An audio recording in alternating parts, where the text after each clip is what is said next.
During this podcast, I had the opportunity to interview entrepreneur Magdy, who is the founder of Electropy Computers. Mr. Electropy shares many past stories about his experiences, challenges, successes, and his perspective on the different components that come into play with forming your own company. Mr. Electropy knows what it takes and also gives a taste of what it could be like hitting a failure or dry spot in your company and what it's like fighting through that tough time. He also shares a little bit about his perspective on what it means to be successful and shares some supportive advice to the younger generation of entrepreneurs. Mr. Electropy does also have an accent, so please try your best to listen so you can understand what he is saying. Without further ado, here's the podcast with founder of Electropy Computers, Magdy Electropy.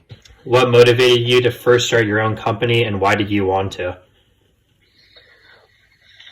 Well, actually, it was kind of it was like an accident, so to speak. I'm a software engineer by education and profession, and my brother is a pharmacist, also by education and profession, and he used to own his own pharmacy. And one time we were getting together as a family, together for dinner or something like that, and he was talking about. At that time, basically, there were very few pharmacy software available in the market, and they were very expensive. So he was basically kind of mentioning that he's looking for a software for his pharmacy, and he can find something that is good and at the same time he can afford. Then I told him, well, let me think about that. And a few days later, we got together. And I wrote a little something, and I showed it to him.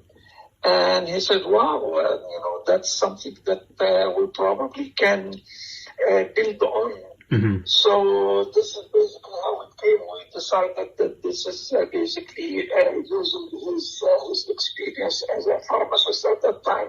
He had something like 10 years experience as a pharmacist. And at that time, I have about maybe a little less than that as a software engineer. So we decided to give it a shot. Did you learn any lessons, or what lessons did you learn from experiencing, creating, and handling your own company? The lesson that I learned, and I think basically it is the same for any entrepreneur, is that it takes a lot of hard work and dedication. And basically, you have to give it your 100%, or if you can give it more than 100%, you can do. It just takes a lot of work and a lot of sacrifice and a lot of focus. You can't have, any side things that basically would cloud. And it will take a lot of patience too, because basically it does not bear fruit. It may not bear fruit right away. In other words, maybe when you create a company, whatever that company is, in the first few years, it will not produce any income for you. You actually have to consider you will have probably to pay from your own pocket until the company basically started to take shape and has a standing in the market, and your effort started bearing fruit. And we're about that, not only about the small companies, even big companies like Amazon and Microsoft. Like that.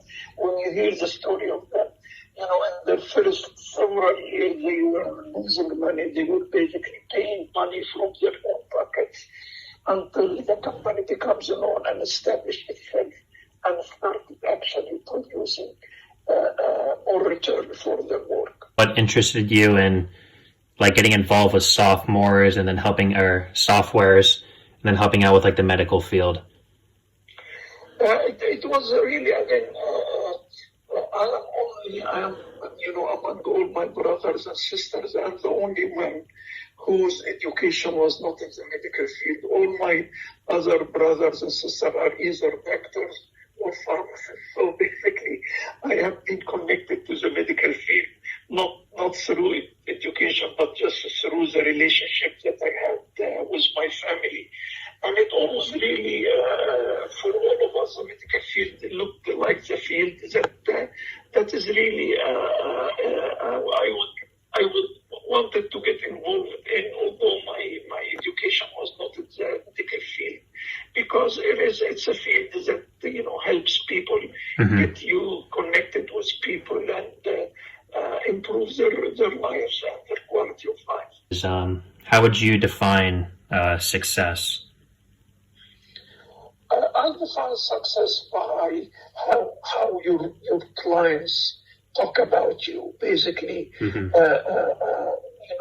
our business, word of mouth was our best advertisement. Although we were advertising in trade magazines and things like that, magazines that goes to the pharmacy. But our best advertisement has always come from our clients, basically, because, pharmacists are a small community and they get together a lot. And if somebody say, what software you're using, I'm using H3 software. How do you like it? I love it. This is basically a good software. And when I call people with a problem, they immediately try to help me and solve my issues. That's really what I define as success. You have a product that your clients are satisfied and are willing to go and talk about it to their colleagues. It was a pleasure having the opportunity to talk to and interview Mr. Electropy. I learned a lot from his past experience, especially about overcoming challenges, following your dreams, and listening to what his idea of a successful company is. I plan to take these new aspects I learned from him into my future career. Thank you for listening, and I hope you enjoyed.